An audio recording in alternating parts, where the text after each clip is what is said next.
Welcome into Better and Green. Week 0 is here, guys. College football is back, and Wyatt is our college football guy, so he is going to be your driver this evening. Wyatt, take it over. Yes, thank you. We have made it to this time of the year, and I don't know if I am the college guy. Ethan probably has a better college record than me, anyways, but I enjoy college the most. I know you guys are two pretty big NFL guys. I can see we all have our NFL attire on our hats here, but I love college football. I don't think there's anything like a college football atmosphere on game day. I can't wait for waking up for college game day on 11 o'clock every single Saturday. Honestly, it's just electric, but we're close. This weekend is going to give us a tease a little bit. Not the most exciting board, but it is the week 0 of college football, like you just mentioned, Ben. We have 7 games. 2 ranked teams are playing. They're not playing each other. We have 2 ranked teams. We have another Power 5 team playing. But besides that, it's pretty bland. But of course, we have to bet it. I am so sick of baseball. I'm so sick of anything else. Even the preseason's getting a little on my nerves here. So we have actual college football to bet, and we're just going to quickly go through these games, spending a little more time on the important ones or the more important ones, and then quickly flashing through the non-important ones. But I'm just going to give you the rundown of these games, my initial leans and where I'm feeling, and then, kind of going from there and just kind of talking about them. So the first game to kick off the college football season is, if you watch our last show, the Navy Notre Dame game. This is at 2:30 on Saturday. We have to wait till 2:30 in the afternoon, which is kind of stupid in my mind. Why is there not a 12 o'clock game? But this is in Dublin, Ireland, which is probably the reason for the time. Obviously, the Fighting Irish are playing on their home turf, you could say. That's going to mean nothing for them because they're all just a bunch of Catholics. Anyways, this is an exciting game for Notre Dame. They have true college football postseason in their future. They have Sam Hartman. Sorry, I was going to say Sam Howell. Sam Hartman, who's a 6-year senior from Wake Forest, a transfer. The COVID screwed everything up with these 35-year-olds playing college quarterback. But Notre Dame's going to be legit. They kind of had a disappointing season last year, but ended on a strong note. So Notre Dame is getting 20.5 points in this, and the over-under's at 49. Notre Dame and Navy did play last year. I think it was like week 9 or 10, and Notre Dame squeaked by in a 35-32 game. Really close, and this was like right after this. Notre Dame went on a nice little streak, started to beat actual solid opponents, but this was a bad look for Notre Dame. Navy has a new head coach who was their last year's DC, so he got upgraded to head coach. They just got a new offensive coordinator from Kennesaw State, who most say has the most fluid triple option in the country.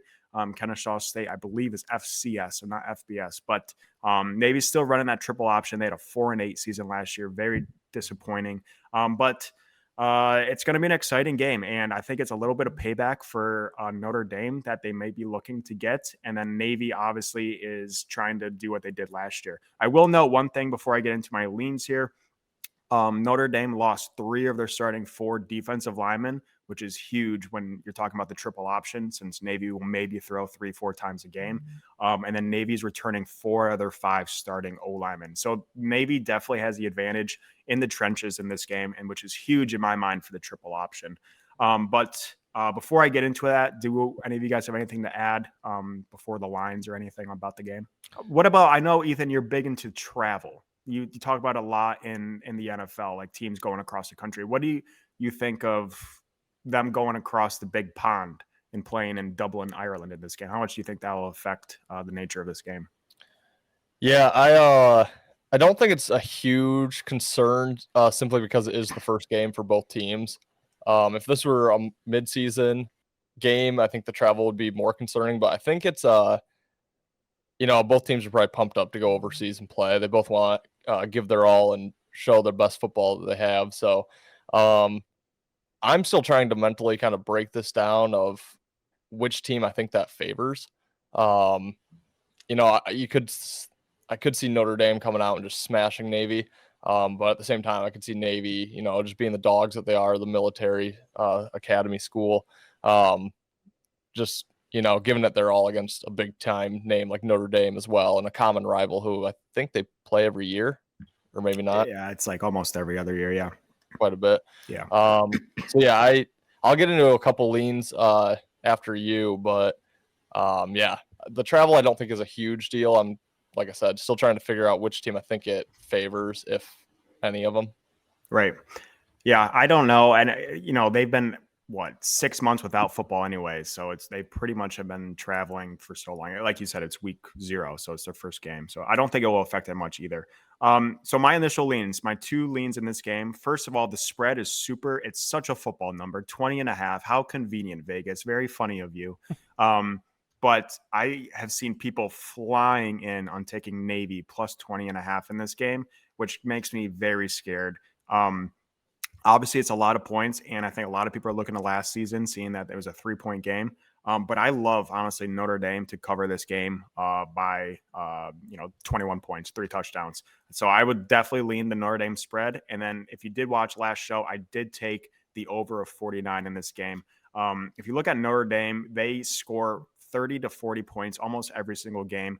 They had a couple games last year where they were held to not that many points, but it wasn't Navy. And I believe it wasn't Stanford either. I forget who it was, but one team held them to like 17 points. Besides that, they were a scoring machine. I think they upgraded the quarterback position with Sam Hartman. And I think their head coach is now a second-year head coach. He has a lot more experience, experience calling plays. He was a defensive coordinator. So a lot more experience on the offense. So I think Notre Dame's going to blow this game out of the water. I think Notre Dame might score 49 themselves. And I think Navy will be pretty consistently probably like 10 to 14 points. But I am a little worried that Navy is going to hold the ball, being that triple threat offense. But I think Notre Dame's going to score 49 themselves. So I like the over, and I do like Notre Dame to cover the spread. Yeah, I'll probably have a play. If I have a play in this game, I probably will. I'll tweet it out by kickoff on Saturday, but I'm still racking my brain. Part of me wants to go Notre Dame in the over. Part of me wants to go Navy in the under. That play is correlated. If you like Notre Dame, you probably like the over. If you like Navy, you probably like the under, in my opinion. But I'm also going to preface here. I typically do pretty well in college football betting. 2 years ago, I was working every Saturday delivering for Amazon, and just really threw me off my game. I was barely betting college football. Felt like I'd completely lost my stranglehold on it. And then last year, I was really fighting to get that back, and did pretty bad in college football. So I think I'm due for a bounce back. This will be, like I said, I basically took a year off 2 years ago. So now this will be my second season back at it. Feeling pretty good heading in, but it will take me a little bit just to get my bearings. I don't follow college football throughout the offseason like I do NFL. I just think it's a little tougher with all the transfers and the graduates and everything like that. So just a little preface there. But for this game, the plays I am initially leaning towards, I'm looking at first quarter play on Notre Dame. It's -6.5. I just think Notre Dame's had plenty of time to prepare for Navy's triple option. They've had all off season knowing this was the game. So I think they are able to shut Navy down early. I'm sorry, I like the first half, not first quarter. First half, and it's -11.5 for Notre Dame. I think Notre Dame comes out early, does what they want to do on offense, and I think they're able to shut down Navy's offense in the first half with that game plan against the triple option. I think Navy could hang around, kind of backdoor the 20.5 full game spread in the second half, so that does make me a little weary. But I like Notre Dame in the first half to cover that spread, and I also like the first quarter play of under 10.5 because I don't see Navy scoring in the first quarter. So I think that would have to be 2 touchdowns by Notre Dame. I think it's just a tall ask for college kids playing their first game of the season overseas. A lot going on. So those would be my initial 2 leans. The under 10.5 first quarter is -142, so nothing sexy about it. But have not played either of those, but that's what I'm looking at as of right now. Yep. Nice. Yep. I like that. Wyatt, I'm going to lean with you. The thing that gives me pause is Navy's not going to be scared of Notre Dame because they held it so close. All the guys that were there last year, they could say, we know these guys. We could have had them last year. So we're going to go in. We're going to give them everything we got. We're not holding anything back. I think that the crowd is definitely going to be on Notre Dame's side. So as far, yeah. I mean, even if it wasn't Notre Dame, it's still a team that everybody knows. It's one of the big college teams. So everybody's going to come out and support them. So they're going to have that home field advantage, even if it's not really, especially the travel advantage isn't going to be a factor, but you're going to get that hometown effect. And I'm going to be with you. I'm going to take the Notre Dame with the points, and I want to take the under though. It just scares me because I feel like Navy's going to be tough, but I'll just stick with you. All right. Stick with you. I'll take the over. I love it. I love it. And the rest of our games probably won't get to that in depth, but the Navy Notre Dame, we had to cover it. I think it's the biggest game of the day or of the weekend. Next up, a quick one. We have second biggest game. What's the first biggest? We'll get it. We'll reach it. Okay. Second game, we have UTEP versus Jacksonville State. Jacksonville State is +1 in this game. Over under is 54. I really quickly want to touch on this one. This is Jacksonville State's first game as an FBS team. So last year they're FCS. I don't know how long they've been FCS, but this is their first season with the big boys. We saw James Madison do that last year and destroyed the field. So there's high hopes for Jacksonville State. And I don't think you guys know this, but as a Michigan fan, I despise this man. But guess who's coaching Jacksonville State? Any guesses? I know who was. I don't know anymore. I would guess, but guess. It could be way off. Guess. It's related to Michigan. Brady Hoke? No. Close. Oh. Close. CJ Stroud. Probably smarter than this man. Rich Rodriguez is coaching Jacksonville State, and he is bringing the air raid to the FBS once again. I don't even know what number of team this has been for him in the past 10 years, but Rich Rod, bad memories at Michigan. He came in to be this guy that Michigan just never was, and it turned out bad. Anyways, with that being said, I love the over in this game as well. UTEP went 5-7 last year. Nothing special. They kind of got beat around. Jacksonville State went 9-2 in the FCS. Obviously, that's not saying a whole lot. The one loss was against Tulsa, and they got spanked like 56-10. And Tulsa is FBS, so not a good look for Jacksonville State. But they are at home, and there's their first game in the FBS, and I think there's going to be a lot of hype with home advantage and just a lot of going on at the university. So I love the over in this game. If they think can put up some points, I honestly kind of am leaning them to take it as well at +1. And I'm also kind of leaning Jacksonville State over 26.5 as a team total. But I like the over is my favorite out of those three. And UTEP's not great, to be honest. They're just not a good team. But I think they can keep it competitive, and I just think it's going to be a higher scoring game. Yeah, I have not dove into this game whatsoever, so don't have much to say here. My only angle to look is Jacksonville State was put on the map by Deion Sanders and his son, and everybody. That whole team is gone, I think. That was actually Jackson State. Same conference. There we go. Okay. Jacksonville State was running train over there and upgraded. Okay. Well, then okay. Jacksonville. Okay. Yeah, I guess I have nothing to say. Perfect. I just honestly wanted to touch on it because I saw Rich Rod was the coach. Yeah. Well, that's a blast from the past. That's a name I've not heard in a long ass time. I was also trying to scramble and look. I actually think I hit UTEP as an underdog like twice last year, randomly. I was scrolling through my old bets to find it, but couldn't find it in time. But yeah, I was going to give out UTEP +1 just because I thought it was going to be a fade against the school that Deion built, but it's not. I believe this is country singer Riley Green's old school, which is maybe, I don't know if I was mixing that up or what, but yeah, nothing to say here. No leans, no plays. I guess a good piece of advice for me would be, I'll probably, if I'm watching this game, I'll just live bet it. I think live betting college football is maybe one of the best ways to bet college football. I don't know. I just feel like I have a better read on it. 0 or week 1. Yeah. Just to see if they can compete athletically, physically. Yeah. Yep. I agree with that. Yep. I was in that same boat with Ethan. Boy, I was in the Dion boat with you, Ethan. So we'll grab our paddles and run that one back, man. Yeah, what Wyatt said. I'll go with Perfect. Perfect. Perfect. A lot of trust in our college football expert. that. Yes, we do.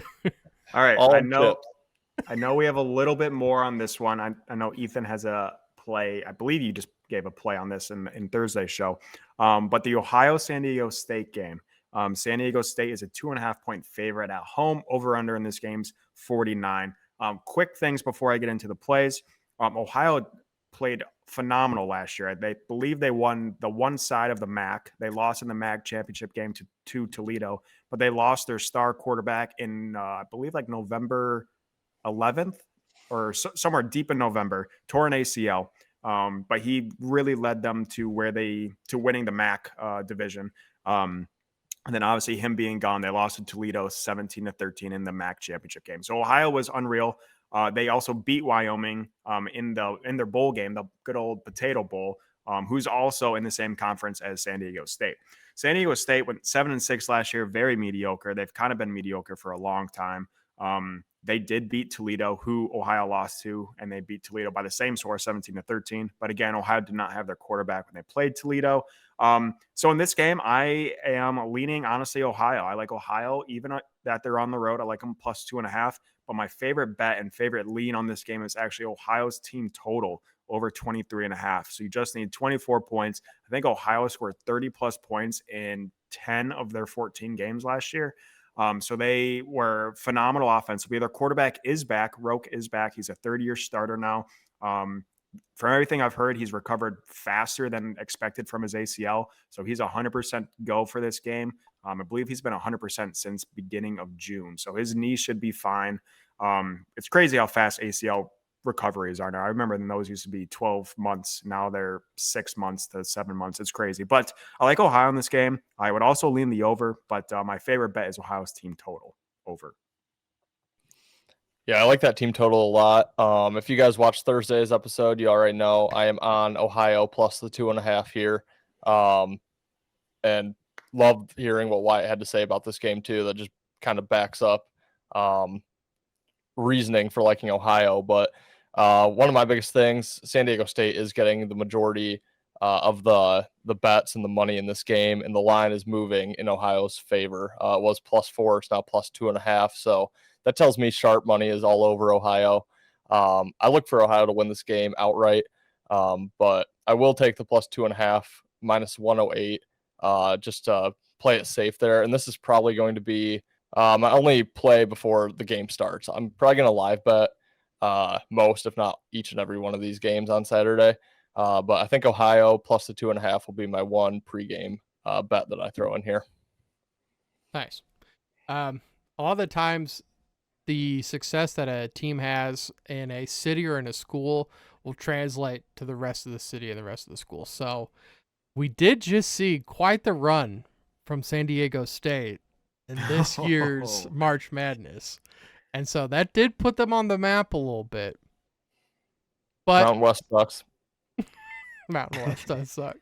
But like Ethan was just saying, with all that line movement, it's been really weird, really sketchy. And I believe also, kind of like I was saying, the team gets better, but the general money goes there too. A lot of people are going to see that and say, that's not Ohio State. I know San Diego State. We're going to go with them. So we're going to go with the sharp play and take Ohio. The next game, I did talk about it on Thursday's show, so we'll quickly go over this one. It's UMass, New Mexico State, two stinkers of a team. I'll try not to be repetitive, but New Mexico State has had one of their better seasons in recent history last year, and UMass once again went 1-10 for the third straight season. Money is coming in on UMass. The line is shifting in favor of UMass, so it's very obvious that big money is coming in on the Minutemen. However, I just can't buy it, and they're 1-10. They've won 3 games in 4 years. Like, this team's terrible. I got to take New Mexico State. It's a football number, -6.5. I know it's square, but I can't see until UMass wins 2 games, I'm not going to bet them. So I'll take New Mexico State for the square play, -6.5. Yeah, I'm basically going to kind of repeat what I said on Thursday's show as well here, but I do have a buddy who coaches at UMass. This is his second year coaching there, and so I do actually kind of follow their games a little bit. And yeah, I mean, typically they are a little bit gross. UMass is always the dog, usually by a ton of points. So it is very odd seeing them as only a 6.5-point dog. And I don't hate the money coming in on UMass. I think if it was still at 9.5, which is where this line opened, I would probably take UMass to cover the spread here. But I think it's been bet down just a little bit too far.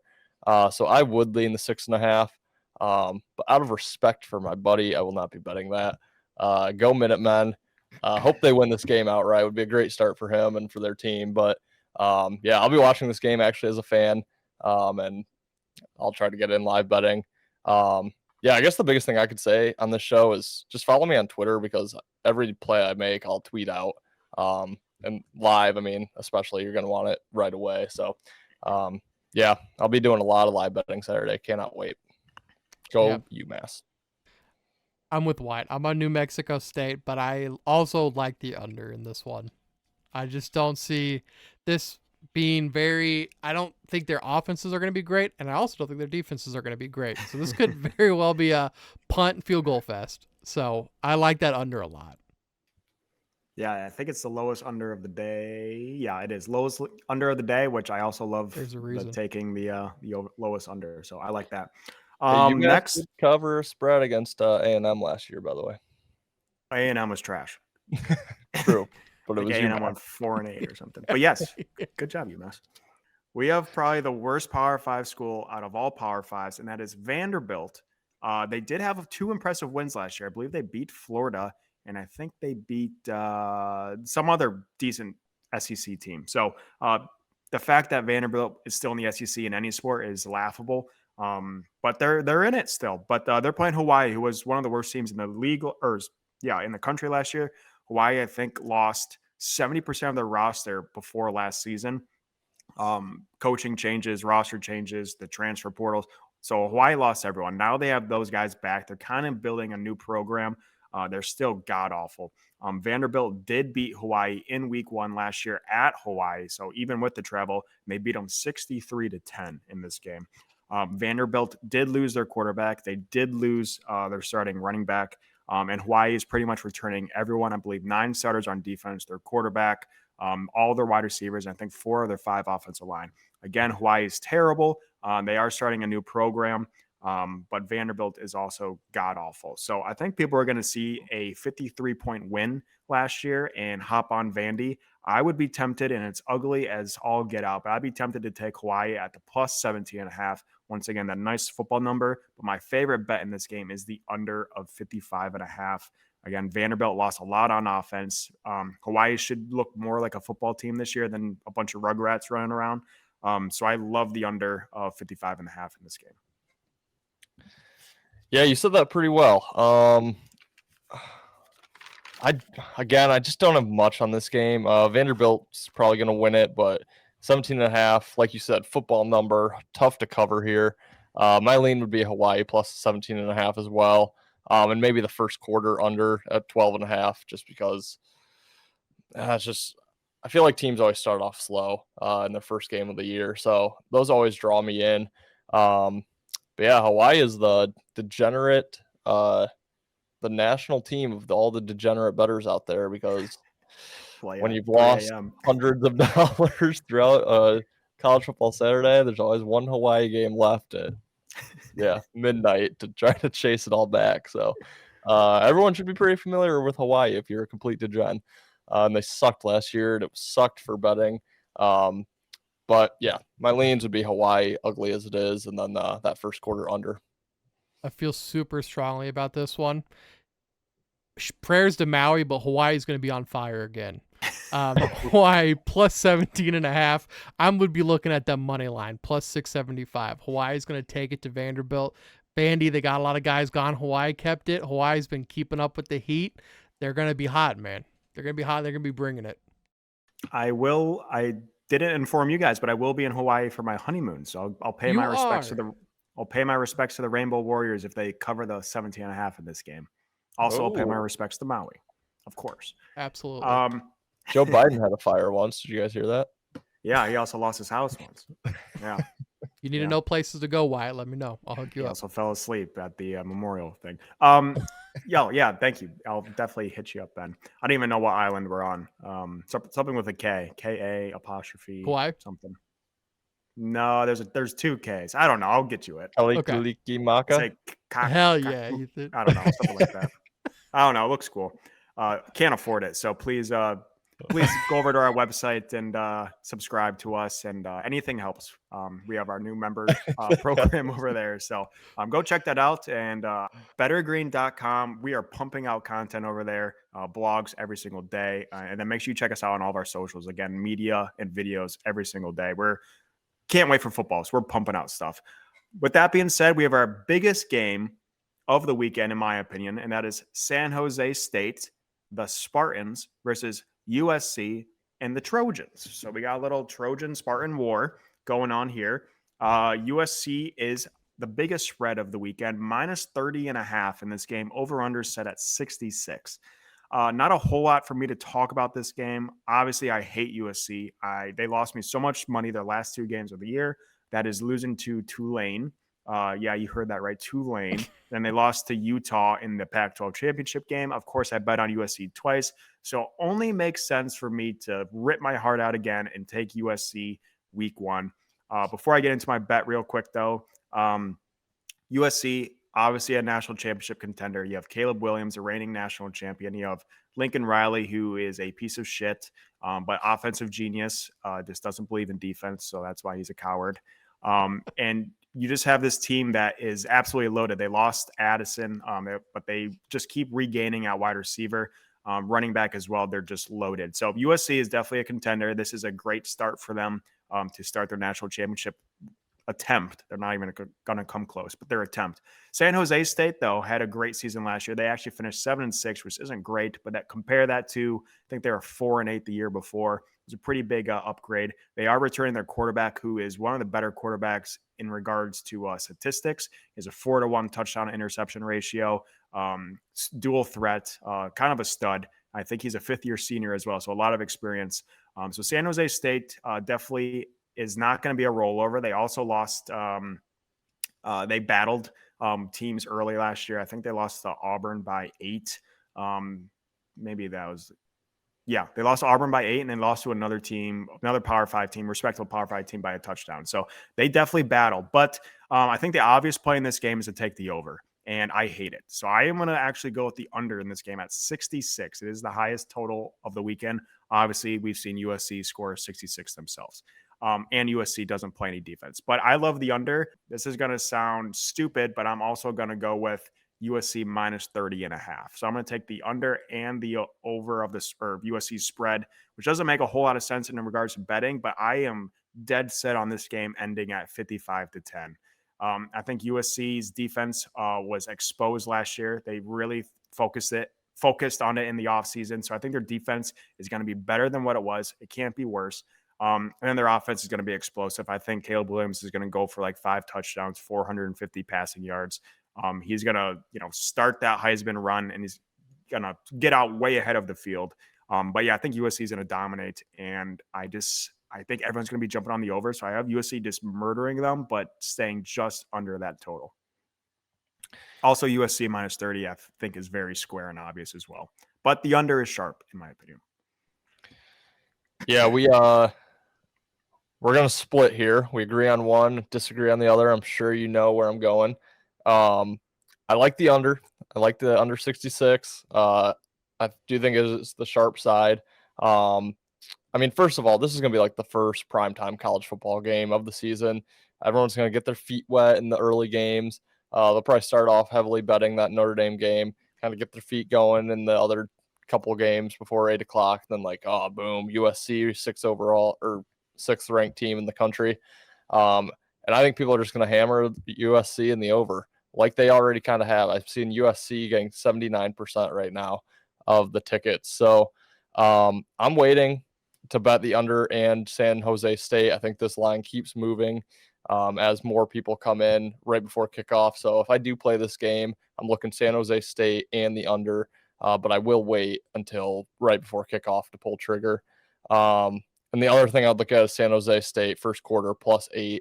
Again, -142. So nothing great there, but just kind of a tall ask for USC to go out and get 2 scores in the first while also holding San Jose State to nothing. If San Jose State gets the opening kickoff, it's already putting USC behind the 8 ball there. So USC might only get 2 or 3 possessions in that first quarter.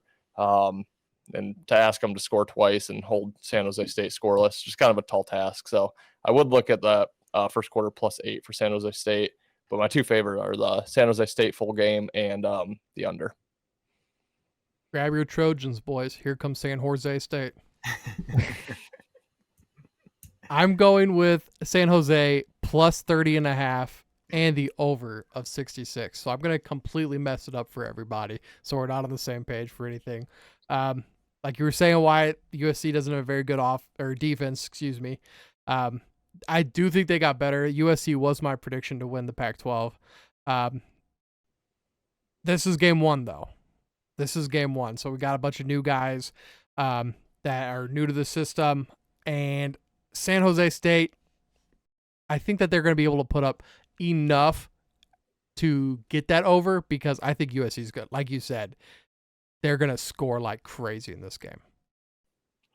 Yeah, they are one of the scariest offenses in the country. Yeah. And everyone agrees with that. However, they are always very beatable because they just don't play defense. Lincoln Riley's whole thought process is we're going to outscore you, and that's all that matters. So, bold strategy. I'm interested how it's going to pay off in 2024 in the Big Ten. I hope he just gets waxed and murdered and whatever. I hate USC. Anyways, almost hate USC more than Ohio State.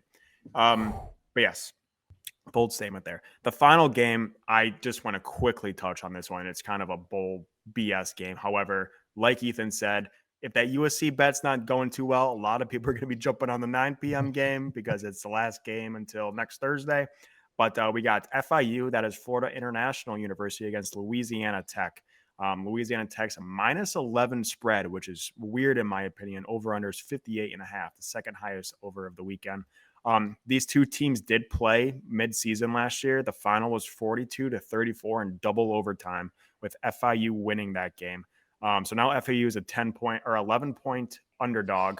It is at Louisiana Tech, but I think this is going to be a very back and forth game. So I'm going to go with the over of 58.5. Both these teams I don't think have any defense, and I just think it's going to be a competitive game. I would also lean FIU +11, but it seems there's a reason why that spreads like that. And I didn't care too much to go into the research of why, because it's a pointless game. But I think the over is a safe play. And if you want to get a little risky, take FIU +11.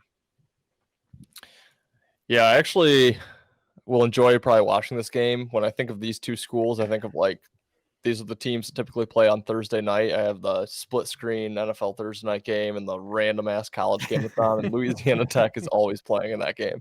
So I probably watched more Louisiana Tech games in my life than I realized. But yeah, my initial leans here would be FIU plus the points. 80% of the money coming in on Louisiana Tech has driven this line from -7.5 to -11. Think it's probably just a little too high. Louisiana Tech probably wins this game by 10. And then slight lean towards the under here.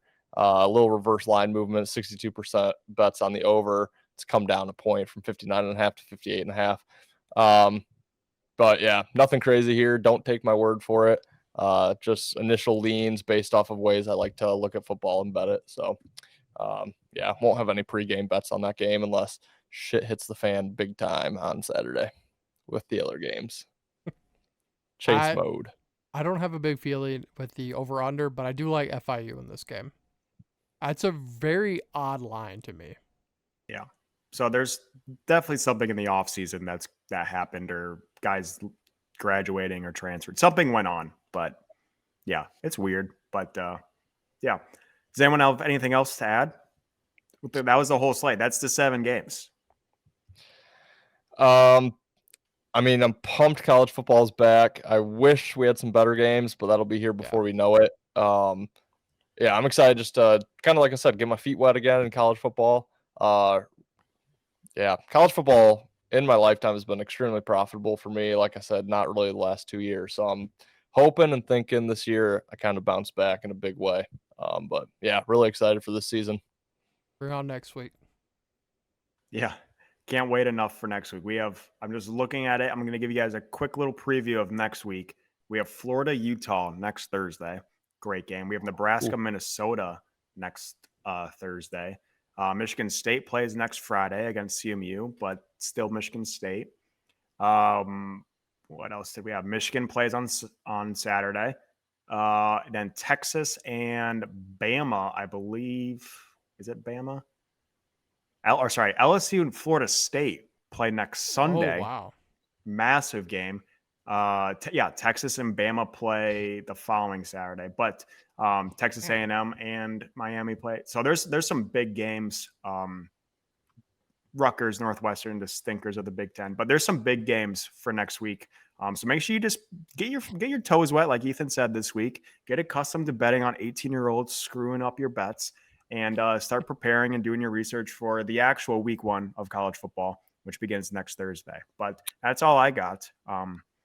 Yeah. I have one more thing that you bring up, the LSU Florida State game. I believe they played last year, week 1 or week 0, one of the two.